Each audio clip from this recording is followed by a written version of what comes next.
Okay, thank you. I will bring the special meeting of the Bicycle Pedestrian Advisory Committee for Monday, August 8th to order. We have really only one thing on the agenda tonight. Oh, I'm sorry. Salute to the flag. Excuse me. Can you help please join me? I pledge allegiance to the flag of the United States of America, and to the republic for which it stands, one nation, under God, indivisible. Thank you. Let's see, we need to do roll call. Okay. You gonna do it, RJ? Sure. Chair Ravazio. Here. Committee member Bartlett. Here. Committee member Knopfsiger. Here.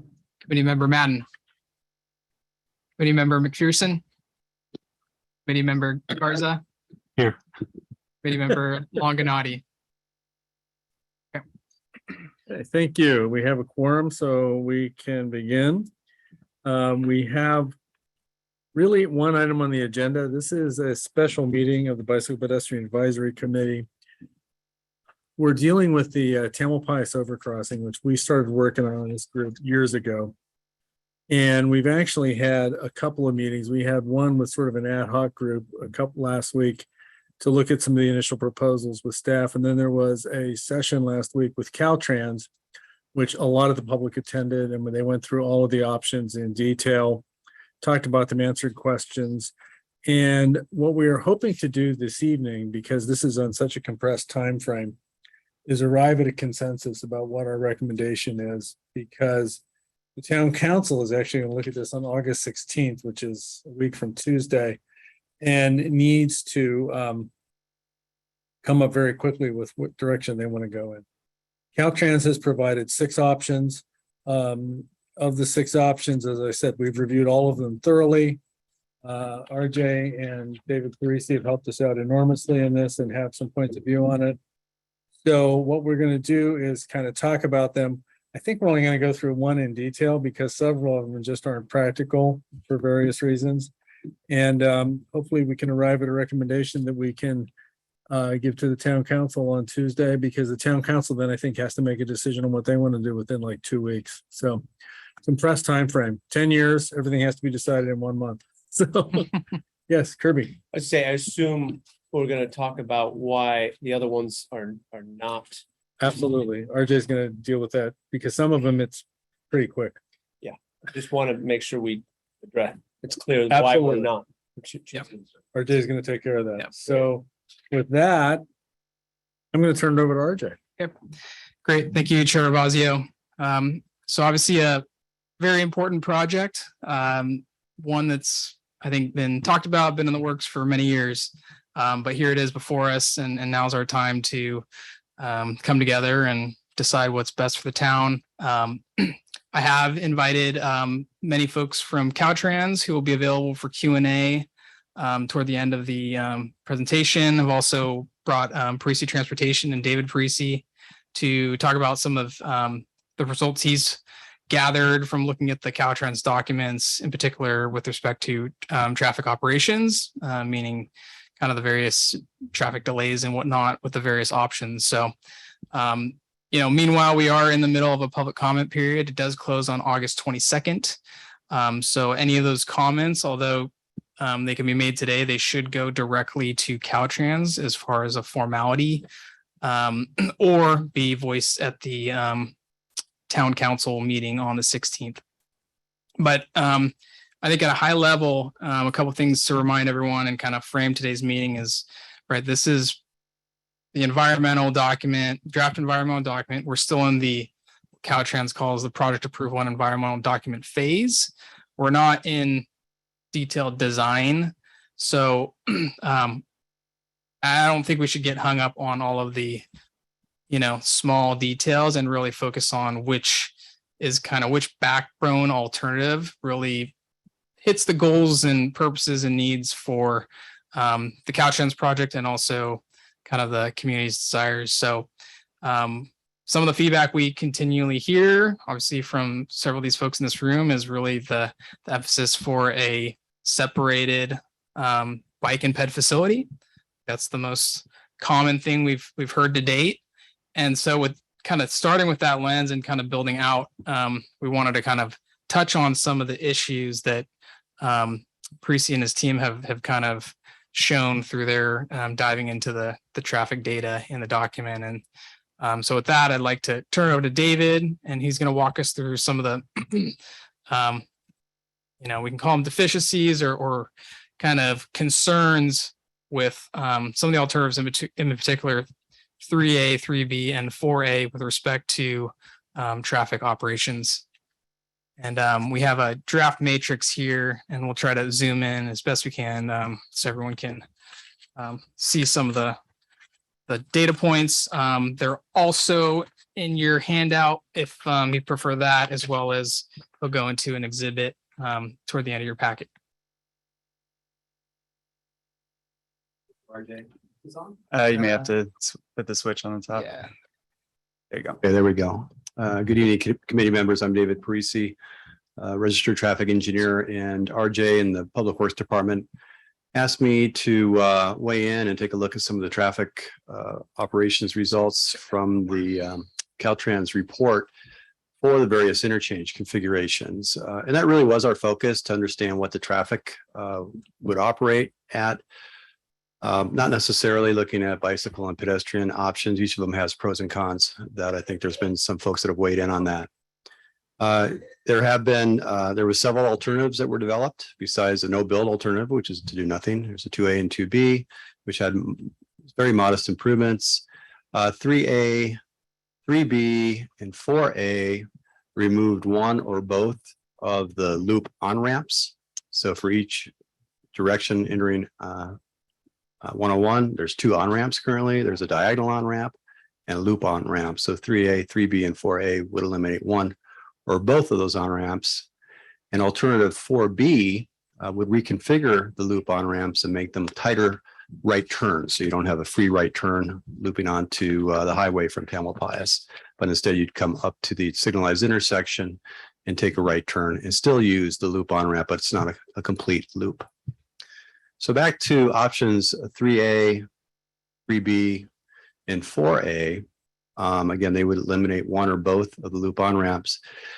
Those ramps today carry anywhere between 400 to 700 cars an hour, turning right onto the highway, depending on the peak time, AM or PM peak.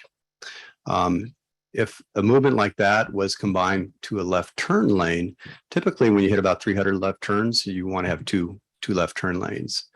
If the bridge was retained as its existing configuration without any structural improvements, as Caltrans showed in their report, we'd be left with a single left turn lane onto each of the diagonal ramps. Okay, if that makes sense. If you remove a loop, you'd have to make a left turn instead onto the remaining single ramp instead of having 2 ramps. And if the bridges remain its cross section curb to curb, similar as it is today, there's only enough room for one single left turn lane to each location. In the report, the service levels of the intersections, ramp terminal intersections for 3A, 3B, and 4A showed anywhere, I think, between level service C and E, depending on the time period. E is typically not acceptable, and it definitely isn't acceptable to the town of Corte Madera in their general plan. However, the intersection's level of service and the average delay at the intersection is a combination of all movements, the weighted average of all movements through the intersection, some operating better than others. And under a configuration of 3A, 3B, or 4A, what this would mean is that the left turns, in some cases, would be a level service F, E or F, which is not acceptable to the town. And probably more importantly, the left turn queues would be exceedingly long. They would exceed the length of a single left turn pocket. They'd extend through the next intersection, upstream intersection, and delays, according to the Caltrans report, could be up to 4 minutes long. And those traffic queues could block other traffic. In the next graphic, RJ, if you don't mind. Yeah. We created a little diagram just for alternative 4A as an example. This alternative 4A would eliminate both loop on ramps as shown in blue and divert that traffic to the red ramps, which would be carrying all the burden for the on ramp traffic to northbound 101 and southbound 101 instead of 2 ramps each. And you can see with the dots and the little lines here, the black line shows how long the queue would extend on average during the peak period. In this case, this is the AM peak. If you scroll down, Chris, you'll see the PM peak, which is higher traffic levels. So again, under 4A, the black lines show what the average queuing would be for the vehicles. And this is according to the state's traffic impact report. And the dotted line shows what we'd see occasionally. It could even go further than that. Again, according to the traffic operations analysis. So our conclusion is for options 3A, 3B, and 4A, that unless the bridge was widened to provide a couple left turn lanes, which would be very, very expensive to do and isn't part of the project description. Unless that occurred, there would be some excessive traffic congestion occurring during both the AM and PM peak periods for these 3 options. On the other hand, alternative 4B, just to reiterate, does not shut down or remove the loop on ramps. It just slightly reconfigures them to have almost 90-degree right turns instead of the free flowing right turns that cross bike lanes today, for instance, or the shoulders. And the service levels would be acceptable as well as the queuing and Can delays. I ask a quick question? Yeah, you bet. Because I thought this was really relevant to me. RJ, didn't you say that the translation of this outside of times and all that is you would have to wait through potentially 4 changes of signal to make a left-hand turn? I think we're estimating 3 or 4 cycles. Make a left-hand turn on Yeah. the freeway, the peak Yeah. times. Yeah. Okay, thank you. That's why we sort of shortcutted these and Right. said these were not acceptable options. And that's not the only one. Signal in that area. Right, If you're coming from right. Madera. And David, can Yeah. you respond or clarify? So those numbers, are they looking at that movement kind of all by itself, or as you have exacerbating effects of multiple movements, it could amplify? That's a great question. It was done using a software that we use ourselves called Synchro. And it is based on just an independent operation. So the effects could exacerbate or would exacerbate, as you go through an upstream intersection, affecting other cross street movements. The holiday shopping would be especially joyful. Unless you're doing it online. Yeah. So that's it. I just wanted to be super quick. I know you wanted to understand 3A through 4B from a traffic operations perspective. Thank you. Since you're up here, are there any questions for David? From any BPAC members? Yeah, was any consideration, just for argument's sake, any consideration taken to the alternate means of getting on and off the freeway? I forget what the on-ramp on the other side of town center, maybe some traffic would figure out other ways of getting on. When the loading that was calculating. That's a great question. The traffic report was conducted just like we would do it, looking at current traffic demands with a little bit of growth to 2026, which isn't too far away. And it assumed all that traffic at the interchange. Of course, if one of these other options, 3A, 3B, or 4A was pursued, these conditions that were shown on the map probably wouldn't occur exactly as is because there would be diversion. There'd be increased VMT and there'd be traffic that would probably go to other interchanges as well, such as Madera Avenue or Pfeiffer Industrial, even Sir Francis Drake. Thank you. We have a quick question. On 4B, is there adequate bicycle lane on the side of, I guess, 2 traffic lanes going each direction? Is there an adequate carve out then for the new configuration where there would at least be a way for road bikers or fast mountain bikers that wouldn't want to go on the multi-use path but ride along the side of traffic? What's the pathway there? My understanding, looking at the conceptual diagrams and the environmental document, is that under 4B, there'd be a shared use path on the north side of the bridge. And on the south side, the possibility of a class 2 bike lane just in the eastbound direction. That's what the diagram shows. I think as RJ mentioned earlier, though, as the project goes through further development, there may be some other opportunities. Right, yeah. So I just wanted to raise that as, because when I looked at the drawings, I thought 4B looked really good, but I just wanted to make sure that there's adequate striping both ways. Because anybody that lives in East Corte Madera that wants to get to town to ride on mountain bikes, I ride through there 5 days a week, each direction, right? So, and then all the Paradise Loop people, I just think there has to be some margin in there, you know, and some type of dashed line, because I'm all for getting off of the existing 2 traffic right of ways and then using the modified way of getting on there. But I've been almost hit millions of times with people trying to get to San Francisco fast Yeah.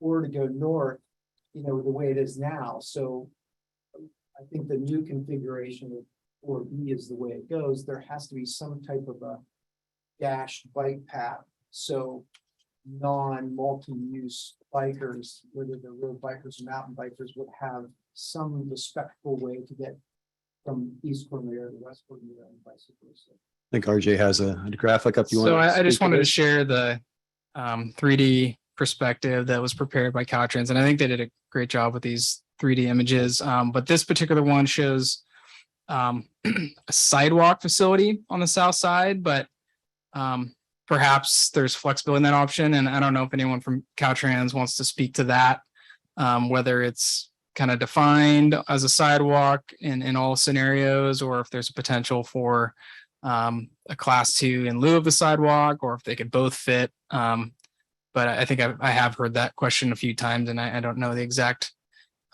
answer, because I think it's maybe slightly different in the plan view that's included in the environmental document. But yeah, I'd welcome anyone from Caltrans who can touch on that.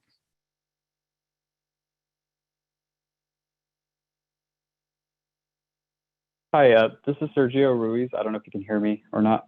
Hear you, Sergio. Thanks. Hi. Hi, everyone. I'm the Complete Streets Coordinator for Caltrans District 4. So when this project was originally initiated, the idea would be to provide width for eastbound cyclists if they didn't want to switch over to the shared use path. So there would be some kind of on-street facility in the eastbound direction. And then in the westbound, there's a shared use path option. And Sergio, would that be in addition to the sidewalk shown, or would that take the place of it? Do you know? I think it would be take the place of it. That was my understanding. Yeah. And do you know, are some of those kind of decisions a little bit more flexible as this moves into the kind of more detailed design phase, or how does that all work in kind of the Caltrans world? I think it probably really depends. You know, we're dealing with a structure here, so there might be flexibility in some areas, but maybe not as much others. I think it's just a matter of having to go back to the project team to see what is possible at this stage. I can't really answer what is and isn't possible, other than, you know, we're happy to take the feedback and see and explore. Okay, thank you. Good. So, but yeah, if I can make one follow-up comment. Sorry We're to gonna interrupt real do quick. comments later. Okay. I'm Or- just trying to get through the information on this first, Okay. and clearly delineate what it exactly is we're trying to do. We're gonna go through 4B. Okay. And we're gonna be able to do questions and comments on 4B. What we're trying to do right now, they said there were some meetings before this, and these options that we just went through are being eliminated by RJ and Public Works, thankfully, because of the Understood. traffic issues. So we're Yep. just trying to clarify that for everybody. And I should also mention, we're not really, I gotta get close to my You're microphone. okay, Bob, but if you guys, and it doesn't look like your mics are on. Oh, okay. Sorry. You are, Bob. Okay, thank you. And we are not really spending any time talking about 2A or 2B because, and correct me if I'm wrong on this, RJ, but you know, this started years ago in BPAC, and fortunately, our friend from Corte Madera and Skidmore, Owings and Merrill is here, who helped us create the original vision for this, which included a multi-use pathway over the freeway. And 2A and 2B do not include that multi-use path. So we're not really focusing on those either. So that led us to focus on these other 4 options. And then we figured out that 3 of them have serious traffic issues. So that's kind of what we're doing. And then we're going to talk more about 4B in a little bit more detail. Does that make sense to everybody as to how we got there? Sorry, I Yes, go ahead. get that we're eliminating 3A, 3B and 4A per the traffic considerations, and I was distracted by trying to turn on my microphone. It sounded like you also, without Well- evidence, eliminated 2A and 2B. The groups, yeah, in the previous meetings and the discussions, and it also became apparent in the public session last week, 2A and 2B are not being discussed. We weren't going to talk about them in detail tonight. If you really wanted to, we could, but they're not being talked about because they don't include a multi-use pathway across over the freeway. And that was part of the original vision, was to have that multi-use pathway over it, whereas the other four do. But of those four, three of them have serious traffic issues. Yeah. So we're kind of down to one. Okay, I just didn't hear the why 2A No and problem. 2B were being eliminated, because I, per my earlier comment, I wanted to make it clear why certain ones Sure. were being eliminated. Absolutely. As I said, if we wanted to go through them in more detail, we could. We're just trying to keep things moving and make sure we have enough time to talk about the ones that are of interest to us so that we can present a, a good package to the town council. Does that make sense? Okay. So any other questions for David from the BPAC? Just doing questions. Well, we're just doing BPAC. We're gonna do public comment in a minute. Okay, thank you. Sorry. Sorry, I'm a freak for running meetings correctly. Sorry. I have a question that relates yeah. to a lot of them. I guess a lot of the versions or examples. If you're coming from the east side of Corte Madera and you want to take 101 northbound, if you look at the diagram, there's 2 lanes in the example, when currently there are 3 lanes, 2 going straight and 1 with a right turn. But the Caltrans diagram has it down to 2 lanes. And that, I assume that was just an oversight, because if any of these proposals are talking about removing that third right turn only lane from East Corte Madera, there's going to be a significant backlog, because right now the 2 lanes coming off of San Clemente turning left become 3, and thank goodness, because there's a lot of jockeying to try to get through that. But if you have 2 lanes going to 2, it's already a backlog from 3 to 6 p.m. If you want to go San Clemente to 101 northbound, you're already waiting for 2 lights. And all it takes is 1 pedestrian with a right person trying to turn right to back up that lane. So I assume that's an oversight. I know you said, RJ, we weren't going to get into details, but that's a pretty important detail. Yeah, and as shown, I mean, I'm just seeing the 2 lanes. They did, I believe, review this as part of some of their traffic report information. I don't have that in front of me. I don't know if David, you recall that one offhand, but I believe committee member Bartlett is referring to this movement here from San Clemente, and that currently there's 3 lanes, and we now have 2 shown getting onto northbound 101. Yeah, I don't recall either. It's a good comment. I'm sure they'll be taken under consideration as a project evolves. If it goes from 3 lanes to 2 lanes, I say we don't do anything. Sorry, that was a comment No, ahead of that's all right. plan That's time. okay. I'll let you go. I'll let you go. Keep you on the committee. Any other questions for David? Thank you. Thank you, David. Back to you, or? Okay. Well, so I think, yeah, you want to open up for public comment, or shall we go with the draft letter first? Did you want to go through 4B? Okay, yeah, so Okay, let's do that, and then why don't you go through 4B, because then that way everyone can see it a little bit more. Is that okay? sure. Right, Sorry, so I don't want to spring that on you. yeah, no So problem. then we'll do questions from BPAC, and then we'll open up for public comment.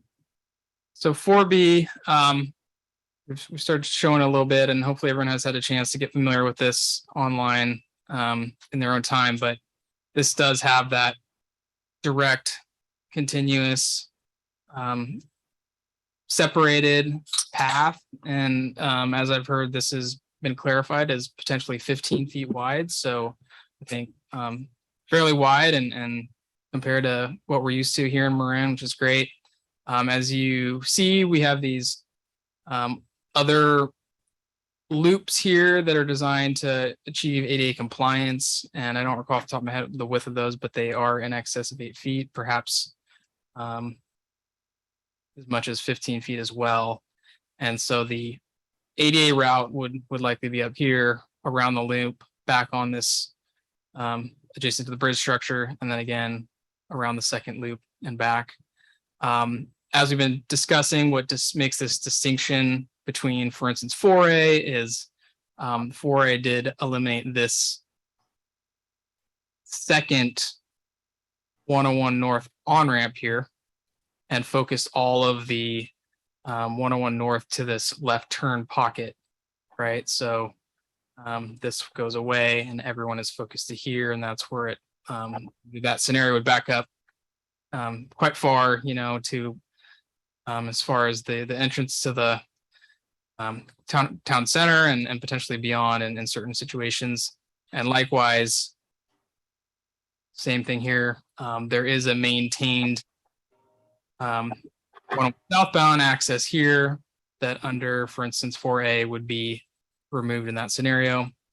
The other thing that this option does is it kind of squares up these intersections, right? So this kind of free right here goes away, and cars entering 101 southbound and come here, make a right turn.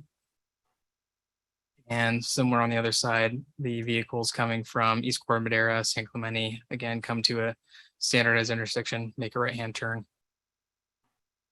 So we heard from Sergio Ruiz about kind of the facility on the south side, and you know, we don't have all the answers on the potential of flexibility on sidewalk or class 2, but sounds like room for at least one of them. So that's at least I think favorable compared to current conditions. And I think, you know, looking at it, there's probably a little bit of refinements here. I don't know if this was just part of the 3D process, but I don't know, in my mind, I think the intersection kind of should be brought back, you know, right ahead of the right turn movement. So maybe that was just kind of a drafting kind of, but we'll assume that this intersection looks more like what we see on this side, where cars are stopping before each of those ingress egress options for 101 and the various ped crossing movements.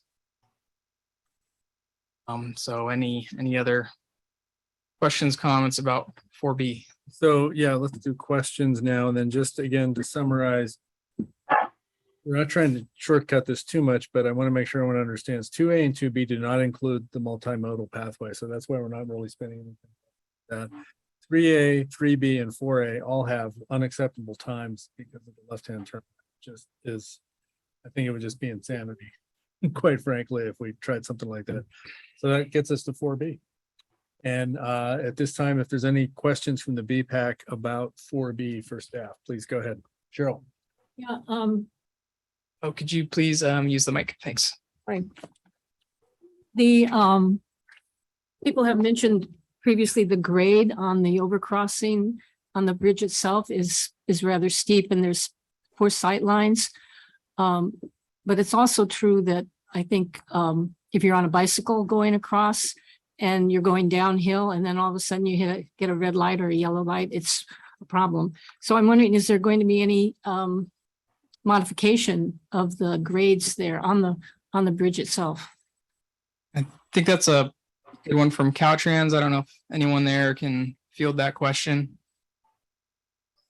It almost looks like in the 3D rendering that beyond the concrete structure, there might be some table topping, but I'm not sure.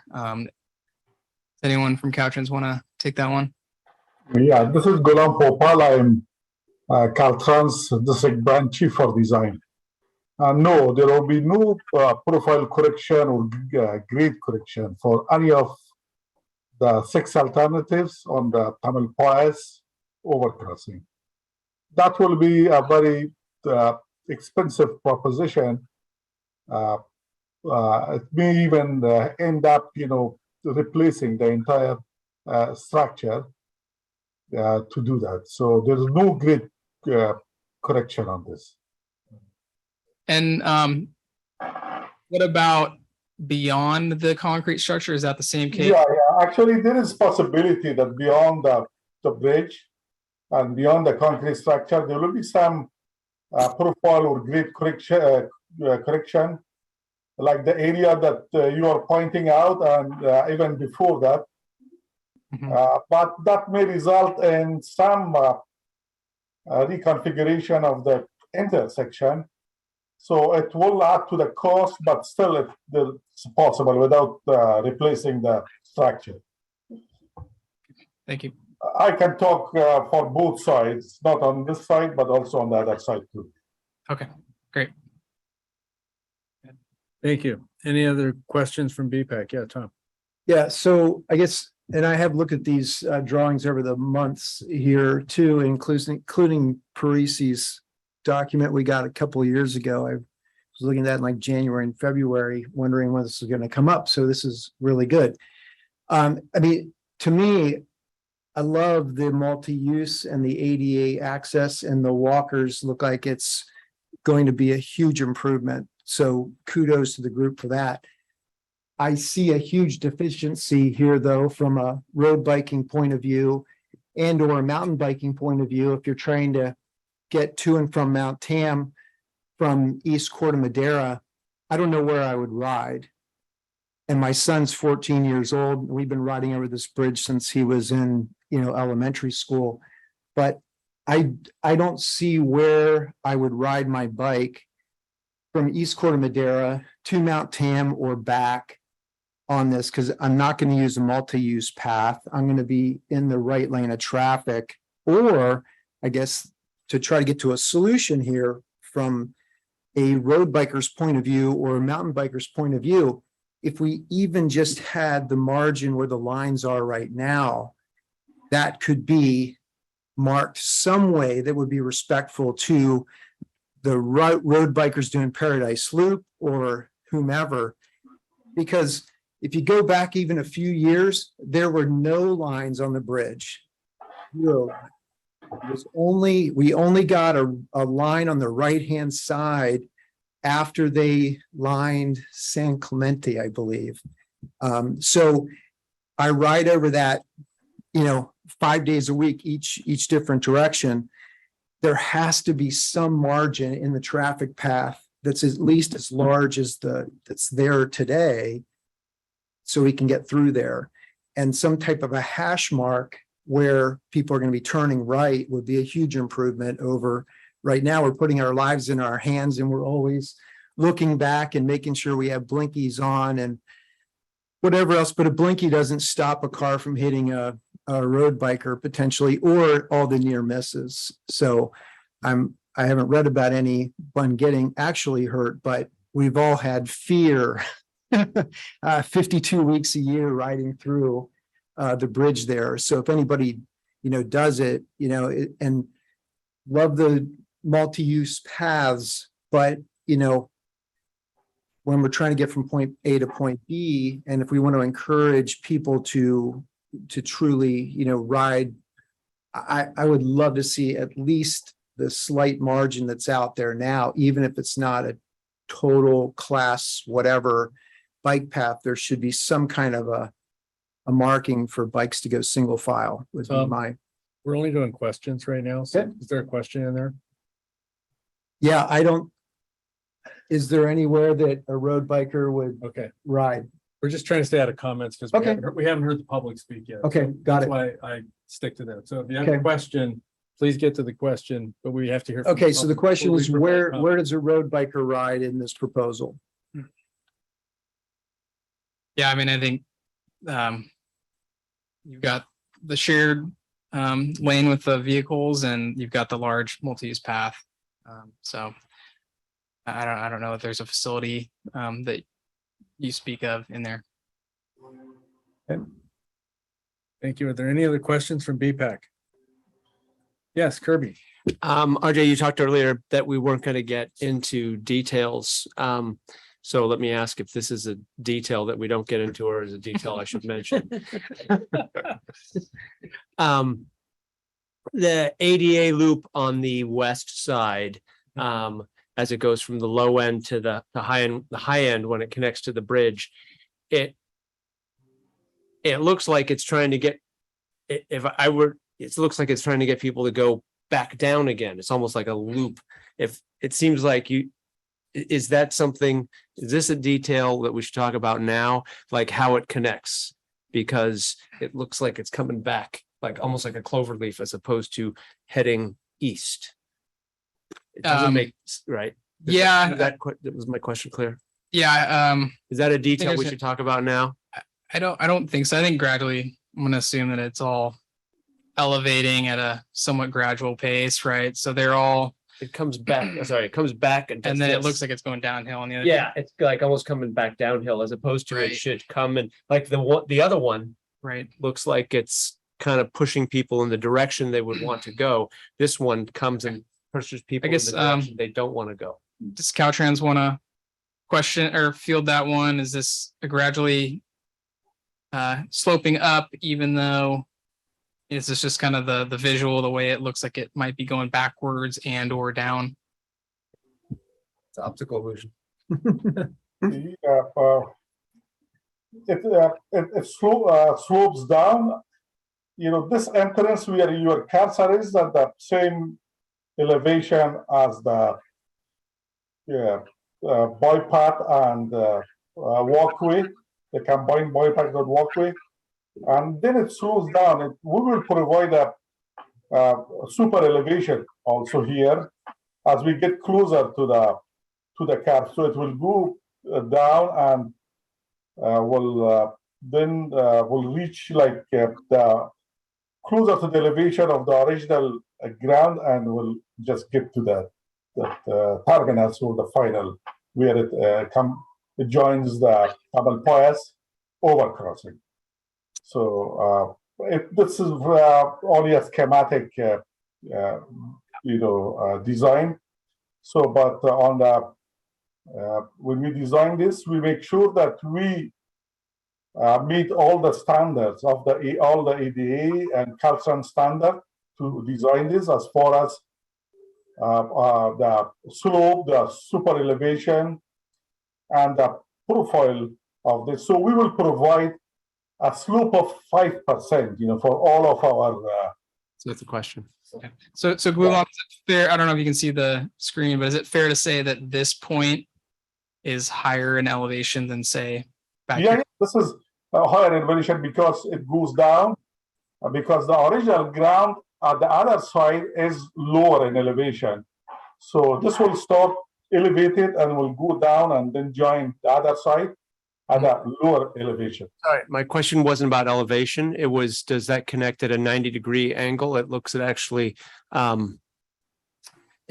Yeah, so that's in the environmental document, there was a separate exhibit that had the plan view. Yeah. And that would have a better depiction of the. But it may not look because this is a schematic, drawing.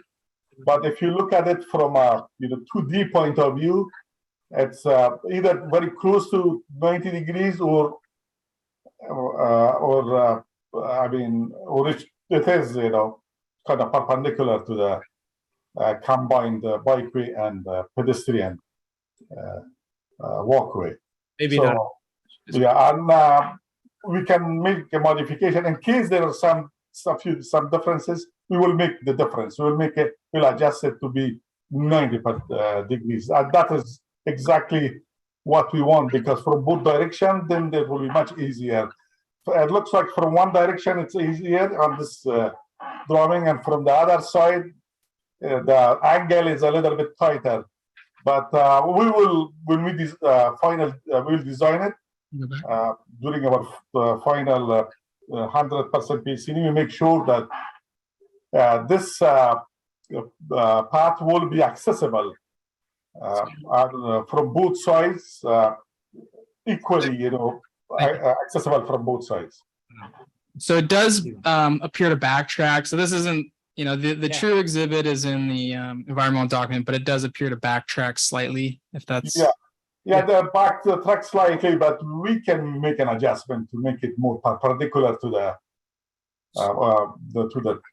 It's a detail. double piers overcrossing.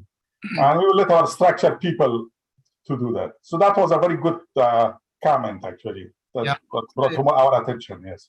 They'll optimize it. So either they will optimize it, yes. that it has to go that way or they'll fix it. Yeah. Because for being perpendicular, it will be easily accessed from both sides in terms of, accessibility difficulty, So we'll do it perpendicular to that. So you okay? Yeah. You have a question? Yeah, now I want to make sure I understand the reason for that loop. And is it the reason for that loop is because if someone travels on the bridge itself, the grade is too great for ADA. And so they've created a loop that starts basically at the intersection ground level and then loops up and goes up to the multi-user path at some elevation. Is that correct? Am I understanding that correct? From everything I've seen, the steeper parts of the bridge are the shoulders of the overcrossing. So I think generally the higher you go, the flatter it gets. So I don't. But if the bridge meant ADA, we wouldn't need that loop anyway. Right. So yeah, they're creating more travel to get to the same elevation by sweeping around. That's correct. Okay. Good. Yeah. Any other questions? Any other questions? Okay, then I think then RJ, we're done, right, with this part, and we can move to public comment. Yeah, unless we want to go into any of the draft letter now and do public comment once. Can I add on 4B? There are some other components of the alternative that we missed to discuss. One is that we will be also widening the off-ramp, the southbound off-ramp, this area here on the west side of the project, Yeah, on the northwest side of the project up. Where your cursor is, it should be other side of the west side, on the west side, up to from here. Yeah, here. Yeah, this is. There will be some widening and also the existing bus stops and bus bypasses will be removed in this alternative also. So just pointed out that nobody discussed about the bus stops and bus bypasses. I think there was lots of interest in the loop on northbound and southbound loop levels, but so just you want to know that we also remove the bypasses as well as the bus stop for both directions. And the southbound bus station will be where the cursor is here. I just want to point out some additional improvement that we are making as part of the 4B. And the new bus stop on the northbound side will be where we are configuring the intersection on the east side of the project. We are adding 2 lanes. It will be here. You cursor on the north. This intersection, so it will be moved on the north side of the double piers overcrossing. We are adding 2 lanes, and somebody also mentioned that for traffic coming from the eastern direction on Tamil Piers will have difficult time to go on the northbound direction. As a matter of fact, this intersection will be signalized and a left-hand lane will be provided. There will be 2 lanes that will be added to this existing on-ramp. 1 lane will be for the bus bypass, and the other lane will be for left-hand lanes here. So they will have an opportunity to turn left here and go on-ramp here. So I just want to add this also. Okay, thanks. Thank you, Gulam. Yeah.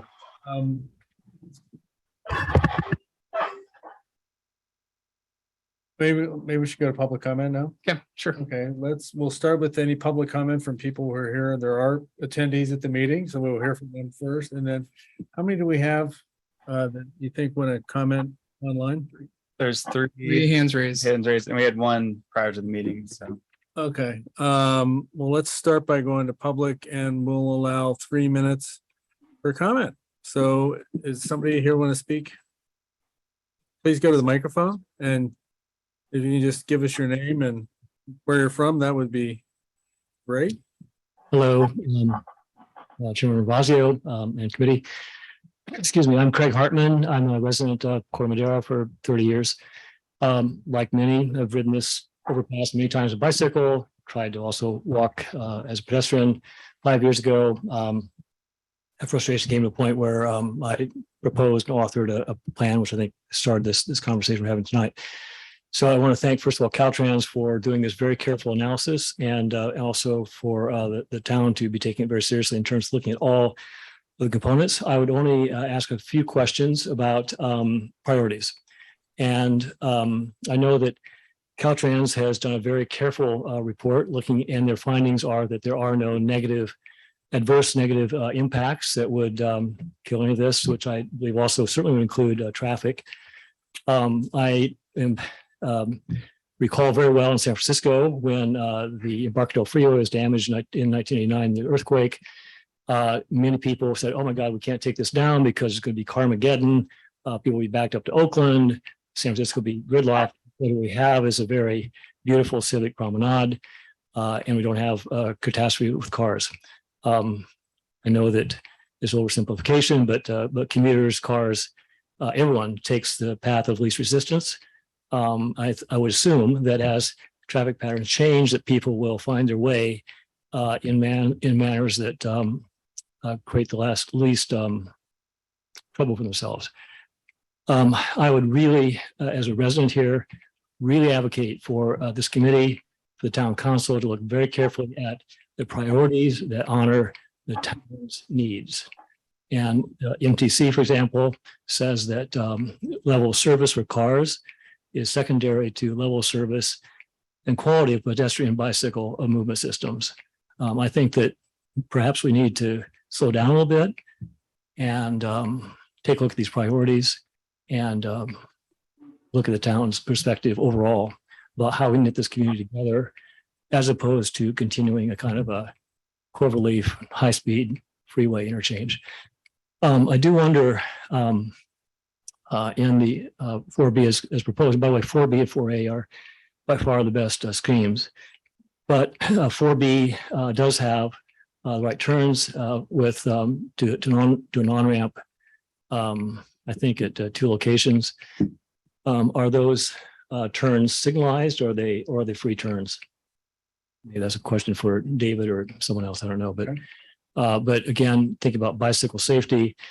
Think about the width of these intersections, which are now pretty extreme. It seems to me in scheme 4B that there could be maybe one more thought about whether that is actually truly the best scheme when we think about bicycles, pedestrians.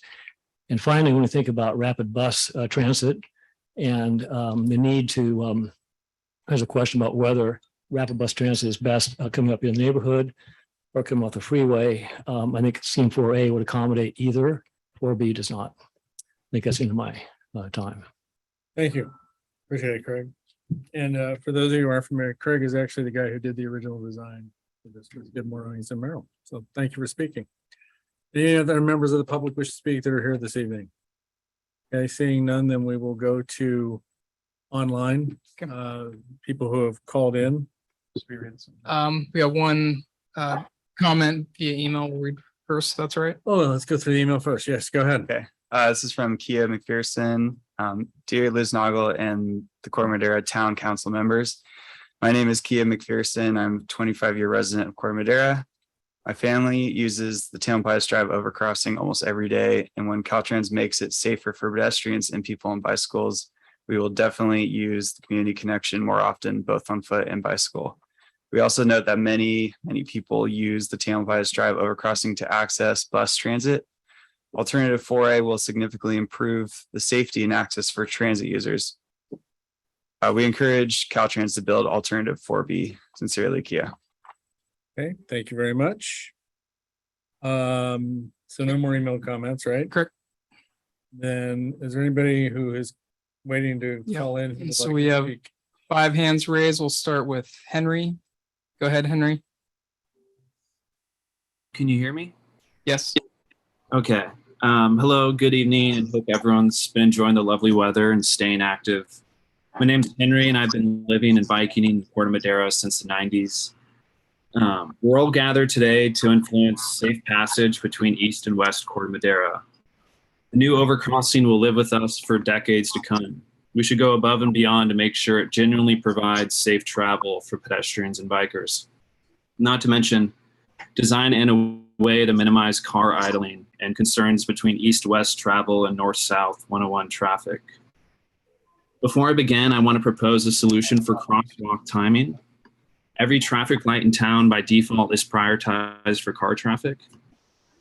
Bikes and pedestrians sometimes have to wait up to 4 minutes to cross during heavy traffic. We should make a standard where every crosswalk in town has a 10-second wait. It shouldn't take longer than 10 seconds to clear an intersection of cars. If we prioritize signal timings for pedestrians and bikers, we in turn incentivize more to travel car-free. We need to upgrade the light timing before the overpass is reconfigured. Furthermore, we need leading pedestrian intervals, wherein the pedestrians get a 6-second head start to enter the crosswalk before the auto traffic signal turns green. This will reduce conflicts on right turning intersections near the shopping centers and around town. The overpass lacks ADA compliance. It has 3 feet wide sidewalks. There's no ADA compliant ramps. Every overpass built by Caltrans and Marin is currently not ADA compliant. Bus commuters have to walk across a speeding highway on-ramp.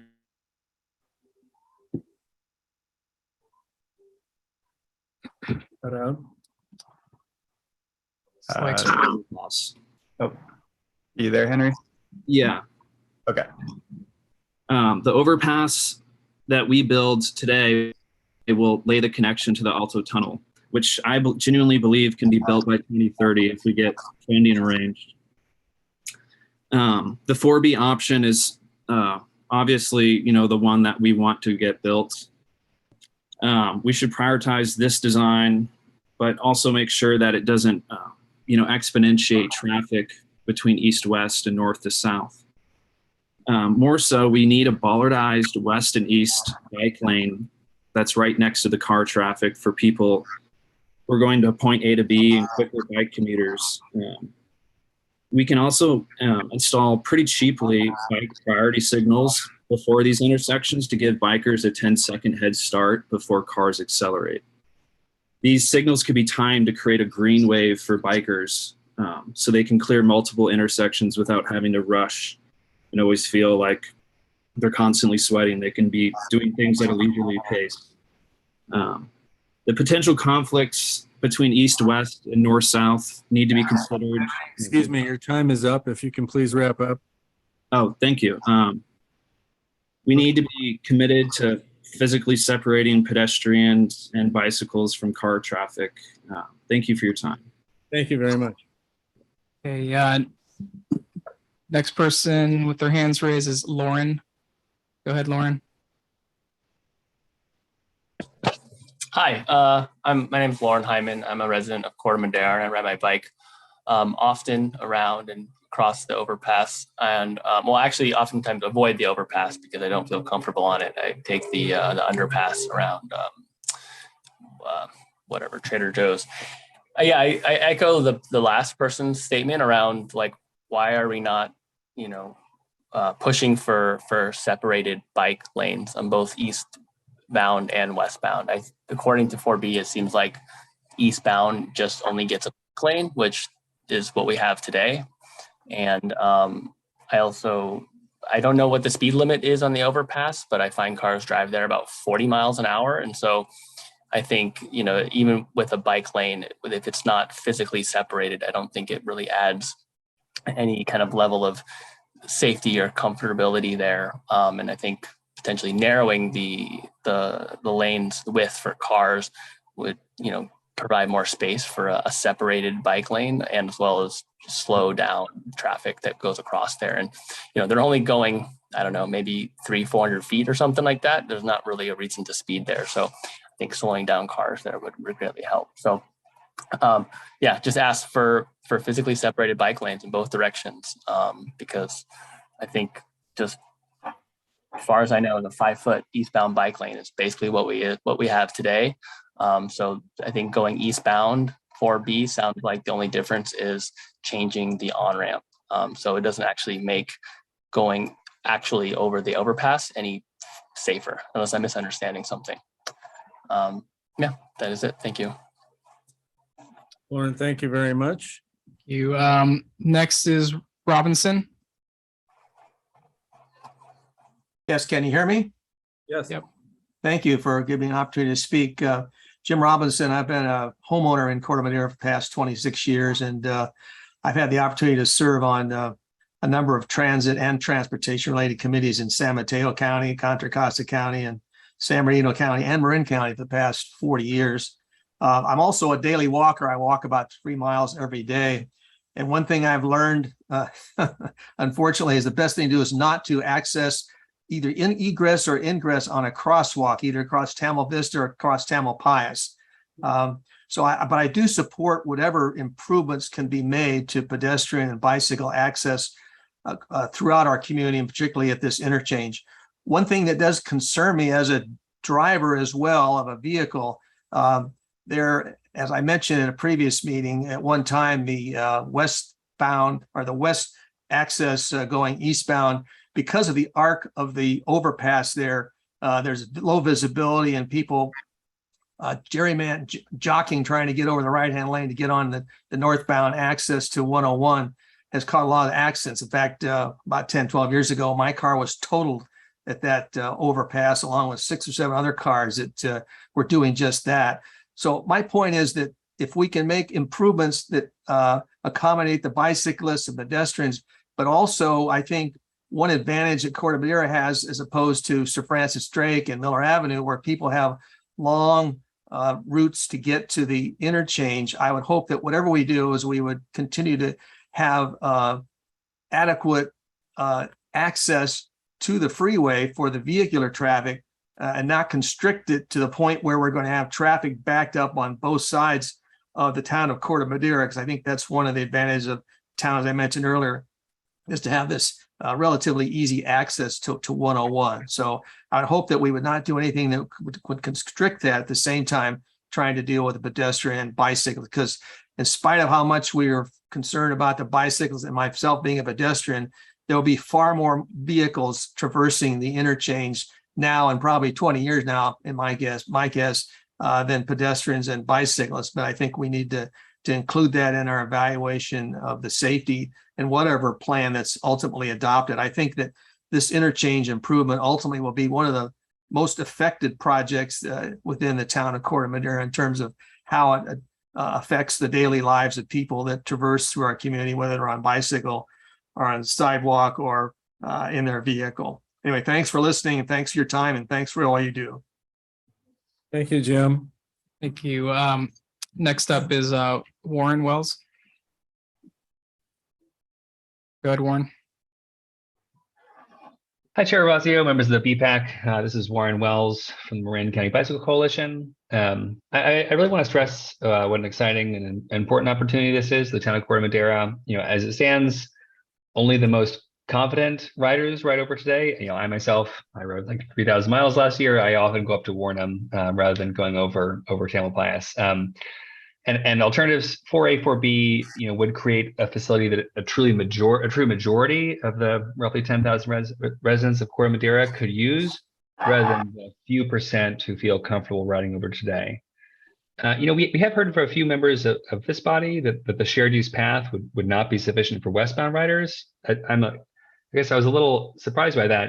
Speaking as a rider myself, I think we all spend a lot of time riding on the Mill Valley Sausalito Pathway or the 101 path north of downtown San Rafael. Those are both shared use paths with speed limits of 15 miles per hour. And I'm not sure how fast people are trying to go on Paradise Loop, but the time to cross the bridge for someone going 20 miles an hour, it's just 9 seconds faster than going 15. And while I'm a mere planner and not a traffic engineer, I do want to remind this body and the attendees that the number of people driving is not a fixed number, and it's not destined to increase as our traffic models always predict. When the Transportation Authority of Marin surveyed members of the public a few years ago, a majority of car commuters said that they would like to ride bikes more for commutes and errands. The reason the majority of people do not ride today is they do not feel safe. And who can blame them? It was suggested that if we couldn't keep a free northbound right from westbound Temple Pius, it'd be better to do nothing here. I want to strongly push back on that. Our world is changing, and we need to change our infrastructure to accommodate modes with less impact to air quality, to greenhouse gases, and to safety. There will be trade-offs, and I encourage the members of this body to keep an open mind about what the future would look like, to give people a safe place to walk and to bike. Thank you so much for your time and consideration. Thank you, Warren. Appreciate it. Anyone else? Next up is Raymond, and then we've got 2 more. Okay. Good evening. Can you hear me? Yes. Okay, thank you. Yeah, my name is Raymond Santiago. I'm the manager of traffic engineering and transit facilities for the Golden Gate Bridge Highway and Transportation District, who owns and operates Golden Gate Transit. We totally support the project, the objective of improving bicycle and pedestrian access. And we also appreciate the effort that Caltrans and the town of Corte Madera has made thus far on the project. Unfortunately, we were disappointed, though, to not have been included in the notification about the project. So we weren't aware of the project until about 3 weeks ago or so. So we're kind of scrambling right now to, internally to review it, to proper staff and kind of digest all the information. But what we do want to a point to make is that we are concerned primarily about the loss of the freeway bus pads. Those bus pads have been in use by Golden Gate Transit and prior to Golden Gate Transit by Greyhound for since our inception about 50 years ago. And they are key to us being able to maintain our scheduling and efficiency targets. We do, again, we appreciate the efforts to improve bus and bicycle safety, because of course the pedestrians and bicyclists make up our ridership. So we want to make sure that they do get to our bus stops safe. So that's basically my main point. It was just to make sure that that the committee does appreciate our perspective, and because what we're trying to do, of course, is get people out of the cars and on other modes and including transit. So if we could improve transit efficiency and get people to work and where they need to go on time, our ridership will increase, and we get more cars off the road. So that's it. Thank you. Thank you. Thank you. Okay, next up is Jean. Good evening, Corte Madera BPAC Chair Ravasio, Public Works Director. Couple of comments. One is that 4A and 4B both with the separated multi-use path is a big improvement. So I'm glad to see that Caltrans has made. I'm cautious about deciding that we should throw out 4A without maybe looking at other potential ways to move the cars, move faster. Specifically, I walk my bike across this intersection because I don't dare ride it now, and the crossings really aren't great. And with 4B, they're going to be far worse. You're going to have to cross multi-lane turning cars, and it's turning cars that are the greatest source of pedestrian and bike crashes, car drivers making errors in turning. So we're going to be focusing a lot of turning cars across that multi-use path. So I'd like us to slow down and enlarge that those crossings at both ends at 4B and really kind of understand how we're going to have the multi-use path safely crossing those before we make any decision there. And then my final point is that as a bus rider, bus pad pass-throughs are golden. You really appreciate them as you ride a bus. Would you like to have a safe sidewalk to get to them? Absolutely, yes. But I think we need to keep the bus pads and redesign the bus travel through the intersections so that you keep the pass through, you don't bring the bus to the signal, but you have a safe sidewalk connecting to the other sidewalks. So thank you for your work. Thank you, Jean. Thank you. And then last hand raise that I see is Pat Ravazio. Go ahead, Pat. Hi, thank you, Chair Ravazio and RJ and the team and Caltrans for being here. I am very excited about this project. I do support 4B or 4A, whatever can best transport pedestrians and bicyclists across 101 at Tamalpais Drive, because this is a real opportunity to show just how this kind of area and space can be accessible to pedestrians and bicyclists. I just want to remind everybody that when the Delft engineers from Amsterdam came here and looked at what we have, some of them were crying. The amazing potential of this area to be a bike-centric and pedestrian-centric community is immense. We have level lands, we have fabulous weather. We should really keep focusing on this aspect of our community. And I think it can put both us and Caltrans on the map if we do something that really delivers for the pedestrians and the bicyclists. So, and I love this collaboration. I think the town of Corte Madera working with Caltrans and with Skidmore, Owings and Merrill right in there, you know, we're not going to mess this up. It's going to be really good.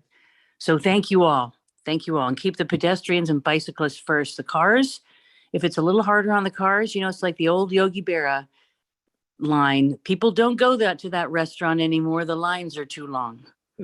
So it'll work itself out. Here, here. Thank you. Thank you, Pat. I don't remember any engineers crying, but maybe that's just me. Next, anybody else? No more public comment. No more public comment. Okay. So there's no more public comment. We will close public comment. And there were several questions raised, and staff, David, RJ, first, do you want to talk about any of these, or do you have any notes? I heard mostly comments. Do you recall any specific questions that you want to address? Yeah, there was one question from Lauren. He was emphasizing separating bikes from the road, and I think he might have missed that. There'll be a multi-use path that's 15 feet wide, and it's meant to be for both bicycles and pedestrians. So they'll be separated in option 4B. And as Warren stated, that's a multi-use path type of path that is used frequently in the area by pedestrians and bikers. So we're hoping that could work and provide separation. Okay, anything else you wanted to address that came up? Anybody? If not, then I will bring it back to the BPAC for comments and modifications. Yes, Kirby, did you want to? Bob, I have an information question. Yeah, go ahead. RJ, could you point out on alternatives 4A and 4B where exactly the bus stops are in the plans, in each of those plans? Because I'm not exactly, I want to be sure I know what it is. Right.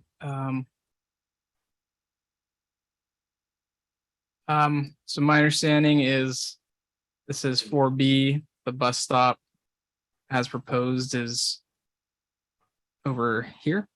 Yeah, the bus stop will be on the outer side of the ramp where the sidewalk ends in that area. Yes. Okay. Yeah. Roughly here, is that correct? Yeah, on this side, it will be the side that it will be widened for an 8-foot, for a 10-foot sidewalk, and also a bus bypass. So the bus station will be located here for the southbound direction. Great. And this yeah. 4A I believe it's similar, correct? Yeah, that's here the sidewalk will be 8 feet, but where it actually getting closer to the bus stop, it will be 10 feet, and the bus stop will be for commuters that will be waiting. Yes, here. Is there a stop on the overcrossing itself? Because I understand. No, there will be no stop on the overcrossing. Only these two spots for the northbound and southbound directions. So Marin Transit loses its stop, and because right now there's a stop on. And what was your first question? I may have an answer for that also, but I forgot what the question was. I think the question is, Marin Transit has a stop on the overcrossing now, and in this scenario, they lose that bus stop? Yeah, actually, there's one existing bus stop here, and that will be removed, yes, because in this area, yes, that's correct, yes. So, any other questions? Yeah, go ahead, Kirby. Yeah, I had posed this as a question earlier, but I don't think I got an answer, and that is people coming from San Clemente, turning left and then wanting to go northbound. Right now, it becomes 3 lanes, with 2 going straight over the bridge and 1 being a right-hand turn lane going north on 101. yeah. 2 lanes. Will it in fact be 2 lanes, or will Yeah. Actually, we will have 2 lanes here. One will be for the right-hand lane. So I think San Clemente is on the east side of the Tamalpais. Yes. So Correct. It's over here. yeah, here. So for commuters to come here, this intersection will be signalized, and there will be 3 lanes on that direction from San Clemente. 2 straight line, and there will be 1 that will be a right-hand lane onto the on-ramp for the on-ramp direction. So there will be that available here. Yes. One the lane will be dedicated to bus bypass. The second lane is for through traffic. It depends on the signal, but from San Clemente, it will be for the right lane to northbound direction on northbound on ramp. Not sure I followed. Yeah. So Gulam, we heard a total of 3 lanes. Yes. Correct. Okay. And Yeah, so 3 lanes, yes. And two lanes and 1 right lane, yeah. Yes. Sorry. Yeah. So what do you say? Sounds like, correct me if I'm wrong, Gulam, 2 lanes that could go straight, but also with one of the lanes it can also go right, and then 1 is designated to go right. Yes, and if you want, I have 3 total. Yeah. I have actually better maps to show it so that it will be more kind of understandable if I can share that, if it's possible for me to share. So right turn lane, the next lane in can go right or straight, and then the 3rd lane must go straight.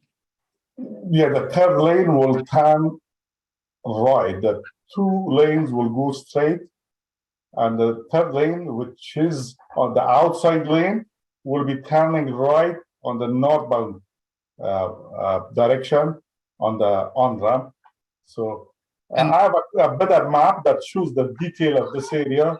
Yeah, I think we're almost there. But so the middle lane will have the option to go straight or right, or no? No. We have 2 straight lanes and 1 right lane only. Right, yes, from that direction. So at this area, we will have training. We will do some widening at this intersection also, before this intersection, to accommodate the third lane that will be right hand to the northbound on ramp. Yeah, So I guess two of the lanes are designated for straight. Okay. Yeah. Okay. yeah, the 2D drawing shows that third lane. We can show that one. Let me see that. Yeah, if you go see our draft 4-year report, I'll see the alternative 4B of the plan, which is one of the attachments, and is a colored kind of plans, which is very easy to understand. You will see all the 3 lanes, 2 straight lanes and 1 right-hand lane. There you go. Now you can see it. There's your third lane. The yellow shaded is the right turn lane. Yeah, that's yellow. This is where we do the widening, and this will be the right-hand lane here. That is, I even have better, more detailed maps, but I cannot share. So, yeah, that's that yellow area. That's exactly why we widened it, to provide a right-hand lane here. And just, I'm looking, I'll share it. So folks know, the current condition just has the same one, it has 1 lane next to the freeway, so. Yeah. It has 3 lanes. Yeah. So this keeps that condition, which is what you want. That's what I was concerned about. Okay. Right. That's my okay. Get that question answered. Any other questions from BPAC? Comments? And again, what we're ideally hoping to do is to try to get some form of this resolution that you all have a copy of in front of you, if you agree with it, and we can give it to the town council on Tuesday night, Tuesday the 16th, where there will be more discussion about this for sure, no question about it, because there'll be more public at that meeting. But what we were hoping to do is have a position going into the meeting so that we can give the council some direction about how we feel about proposition and where we are. And the proposition basically, the resolution basically supports 4B. So first off, are there any other comments from BPAC members about all of this, or no? I have a question on this drawing that we're looking at right now. Is this the existing sidewalk that's there? Yeah, the green line. What is? On the legend, it's showing it as green striping for bike lane. So, yeah, and I think I asked that. I don't know if someone else from Caltrans can provide clarify that further, but right, the 3D image on 4B shows a sidewalk on the south side, but not a green class 2, whereas the aerial view shows a green class 2 and presumably not a sidewalk. And so is there flexibility, or is there is one being proposed and not the other? Yeah, as Sergio said previously, we will provide a shared bus access in this area. That it means that this will be a sidewalk, but the lane here, the outside lane, will be used as a shared lane for bicyclists and also for the motorists. It will be it will not be a class 2.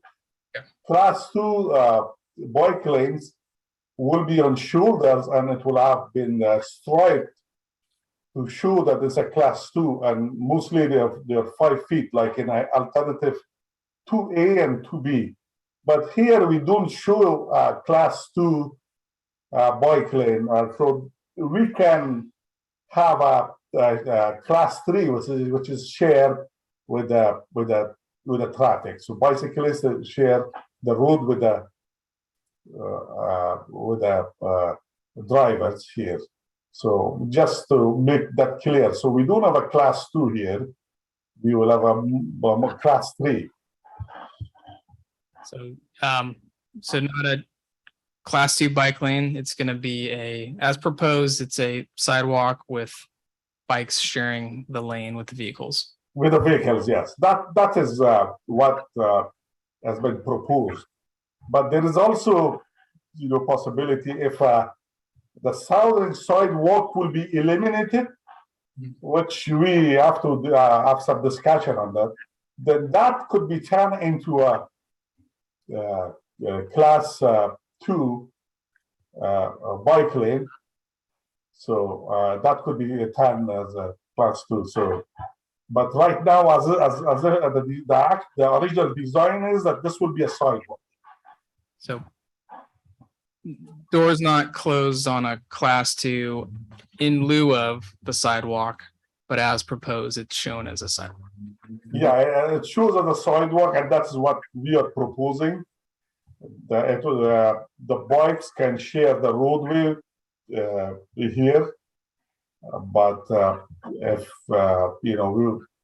all these alternatives, we are ready to make some changes. If our pedestrian department and the general public, ask for it, and we can eliminate the sidewalk and make this as a class 2, alternative 2A and 2B. But that requires discussion and concurrence from everybody, to do that.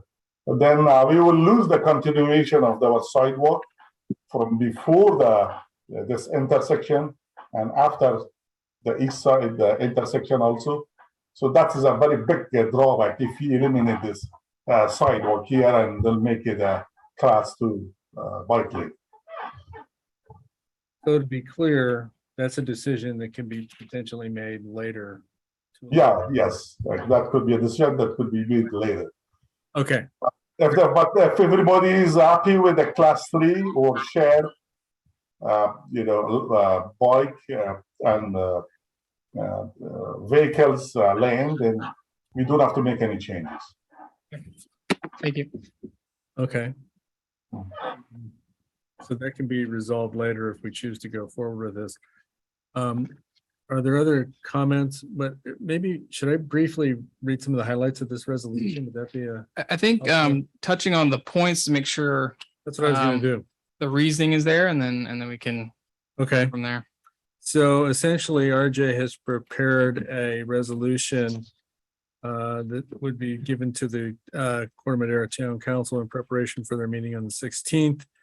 And it would recommend alternative 4B because this satisfies the project's purpose and need to upgrade the existing pedestrian facilities to provide Americans with disabilities access and compliant access across US 101 and Tamalpais Drive overcrossing, seismic improvements and repairs and maintenance of the existing structure. Second, it satisfies the town of Corte Madera's complete streets policy dated July 19th. I won't go into all the detail on that. It includes a separated multi-use path that is appropriate for bicyclists and pedestrians of a wide range of ages and experience levels. It closes a gap between our western and eastern parts of the town of Corte Madera that have been bisected by Highway 101. It eliminates all 4 existing uncontrolled turning movements by realigning them to standardized intersections and increasing safety for all users. It provides safer access to transit stops. It does not significantly increase vehicle delay, queuing, and congestion by vehicles entering the freeway, as would be the case in alternatives 3A, 3B, and 4A. And it reduces our community's overall carbon footprint and reductions of greenhouse gases by promoting alternative non-motorist modes of transportation and minimizing idling of vehicles caused by traffic delays and idling vehicles.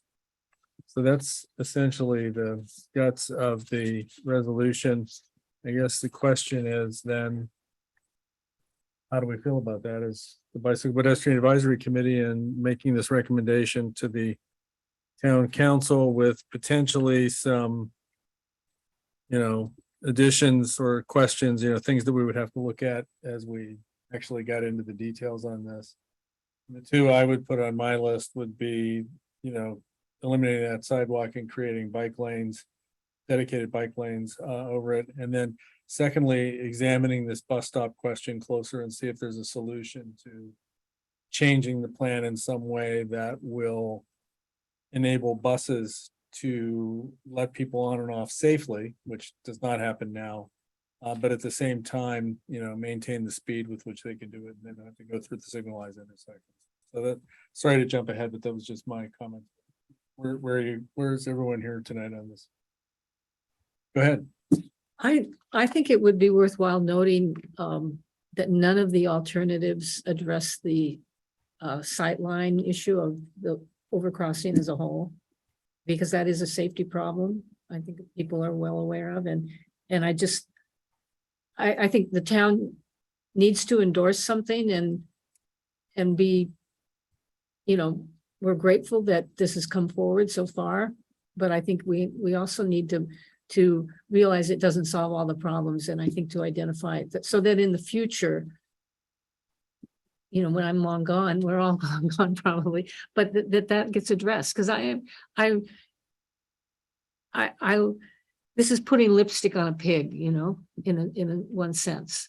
I'm almost hoping for an earthquake as Craig, not that we have fatalities there, but you see what I just think I'd like to set the bar a little higher than what we're setting with this.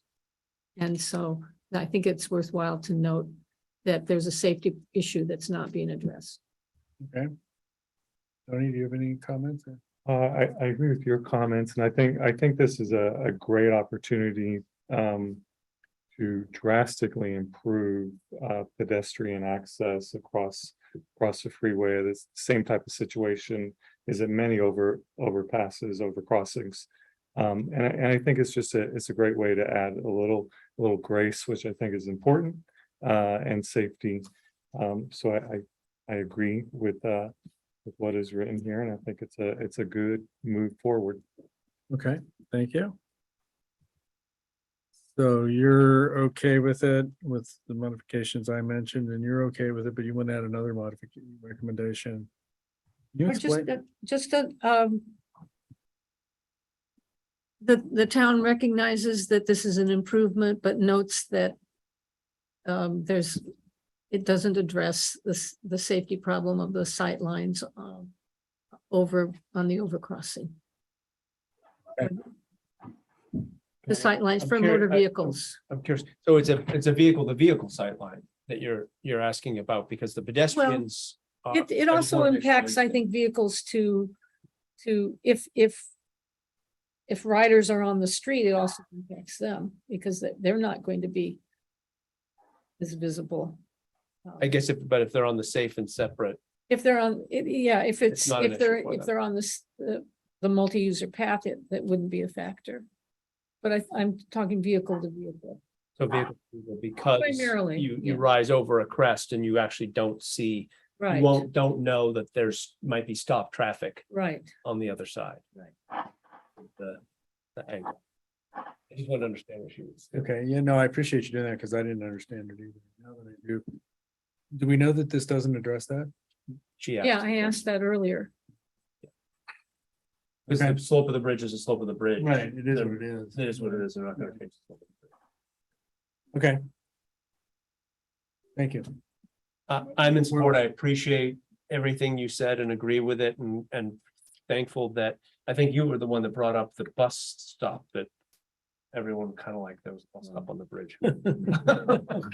Suddenly a bus stop disappeared. So okay. Okay. I think this is a great improvement, I really like the pedestrian improvements. I just think somehow we're missing something for road bikes, both directions. I would just, because I've heard you say a 15-foot wide pedestrian and bicycle pathway seems to me, as a bicycle rider and a runner, plenty of room for. Okay, I'll ride my bike on it, I guess. I'm just saying, there's a lot of road bikers that won't use a multi-use path. right? I mean, I don't use the multi-use path except on a rare occasion that goes right by where you live because I ride on San Clemente. Right? I don't ride down the multi-use path. And I'm not the only guy. I'm a road biker or a fast mountain biker trying to get from point A to point B. So I'm just saying I think there's a piece that's missing. To minimize conflict between riders. And we're not talking about all the riders in general, we're talking about faster riders, experienced riders and pedestrians.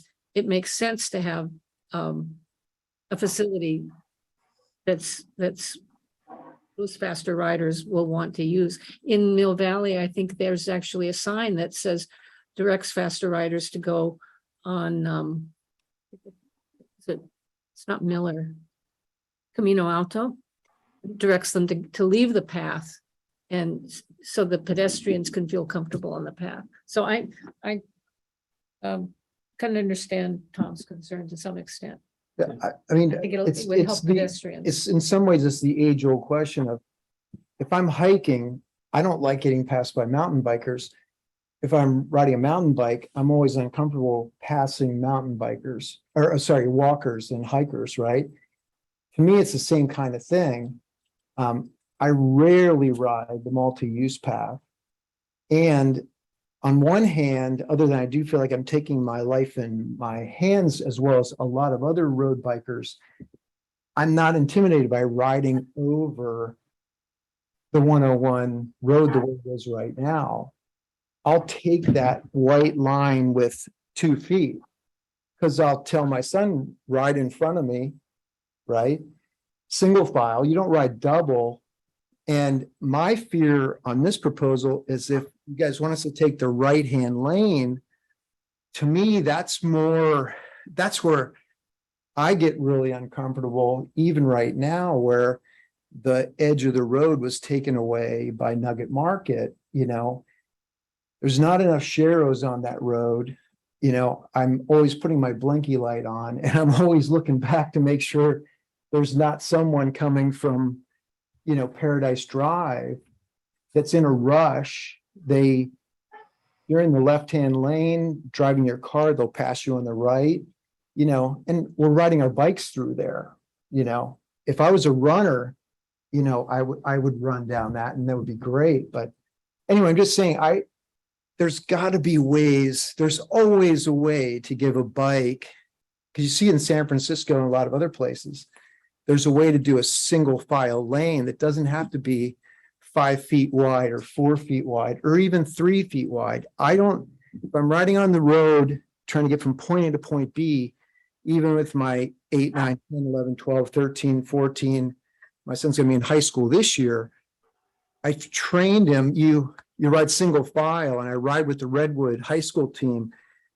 We say single file, through all the different parts of Larkspur, Corte Madera to get up on Mount Tam, going there and coming back.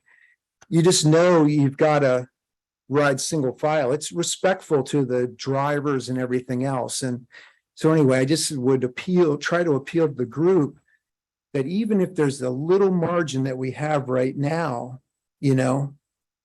that's better than no margin. And, if the sidewalk can be taken off the south side of the bridge, and then that becomes a little wider spot because all the walkers are on the other side, because now you don't have the corkscrews on the south side of the bridge, maybe that's where they get the margin there on the one side. But anyway, there's a single file bike lane for road bikers. It's Paradise Loop. That's all I have to say. Okay, yeah, just 2 things if I can add to that though, but we said that there is the option to do that by eliminating the sidewalk, which would create that lane. So that's one thing. And then second thing, the multi-use path, I hope we have that problem because right now there's no pedestrians crossing it. So I hope that path has pedestrians, and I hope the problem you were describing happens. The pedestrian thing is brilliant. Right now, there is no one walking over that pedestrian crossing. So if bikes can't get into that lane because there's too many pedestrians, we have been successful beyond our wildest dreams and we have other problems to solve. I've already said the That's my pedestrian opinion. thing is brilliant. I'm just trying to figure out how does the road biker keep I this much of the road on each side? That's all I'm saying. I think It's a huge I think upgrade it's a for good problem to have. pedestrians. Okay, so. Anybody else? Comments? Questions, comments? I guess I need a motion. Do we need a motion? This isn't actually a business item, so we don't. Okay, so you have direction Yes. and you know what to do. Yep. And you're gonna make this resolution with the notes that we had to the town council, and I guess that's it. Are we gonna, and we're gonna include the comments that were just. Yes, RJ will include the comments, yes. He's just gonna make notes and we've given him direction. He takes direction from us and he's gonna provide that to the town council. You're also welcome to attend the town council meeting and make comments there if you would like. Anybody can do that. So that's always welcome too. So one clarification for Caltrans to comment here. So the town council presentation, I believe, is a formal kind of public meeting. So comments made there will go to Caltrans. If you have additional comments outside of that meeting, I think you need to make them directly to Caltrans through their webpage or the emails that you can find on our town webpage. That sound correct, Arnica or others? Hey there. Hi, good morning or afternoon. Gosh, sorry, long day. Arnica McCarthy, Senior Environmental Planner for Caltrans. Thanks all for taking the time to comment and provide feedback. So RJ, what I just heard you say is that anyone wanting to comment based on feedback from this meeting, separate from the letter that you will be preparing on behalf of this committee, should comment directly to Caltrans. So yeah. And then the other clarification is, but the comments made at the town council meeting on the 16th, since Caltrans is part of that, those will be captured automatically. Is that correct? Or they have to then put them in writing separately? I would highly encourage everyone to put comments in writing because per CEQA we're required to then respond to the comments. I will have to double check on whether or not comments provided to the town council meeting would become part of our official record. Thanks. Of course. Since we're at that, comments made at the workshop last week though were captured, correct? Yes. Great. Well, we'll get an answer on You'll that. let us know about that. Okay. I guess that's it. And I thank you all for taking the time to look at, think about, and try to understand this really difficult issue in your comments. It's been really helpful. I think we'll provide really good direction to the council, which will be really helpful. And I think this will be a fantastic project. We've been working on this for so long and I'd be thrilled to see this go forward. If we can get approval on this from Caltrans, this would be great. So thank you all for your help and taking the time to do this for this special BPAC meeting, because we got another one in a month. Regular meeting. Okay, thank you so much. And at that, I will adjourn the meeting.